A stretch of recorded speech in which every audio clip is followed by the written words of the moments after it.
A+ non-sag epoxy.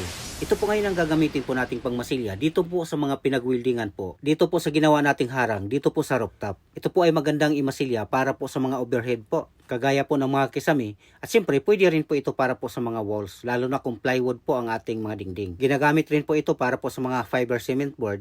At siyempre, sa mga metal po, kagaya po nitong gagawin po natin ngayon. Ang kagandahan po sa ganitong klaseng epoxy ay hindi po siya tumutulo dahil non-sag nga po siya. Ito po ay tinitimpla ng 1:1 ratio. So, equal lang po ang dami ng part A at part B. Dito nga po mga boss, ang ginagawa lang po namin ay minisilihan na po namin yung lahat po ng mga pinagdugtungan po o lahat po ng mga pinagwildingan. Pero kung napansin po ninyo mga boss, bago po namin ito minisilihan ng A+ non-sag epoxy, ay inapplyan po muna namin ng epoxy primer, yung mga pinagdugtungan po. Ayan po. So dapat naka-metal primer po muna siya o epoxy primer bago po natin i-apply ang ating masilya, body filler man o epoxy na kagaya po nito. So para po sa mga pintor na mahilig po magmasilya ng metal na inuuna ang masilya bago po ang primer, ay baguhin na po ninyo mga boss.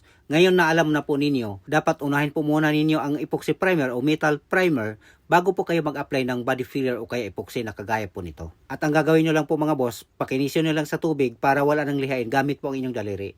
Maraming salamat po.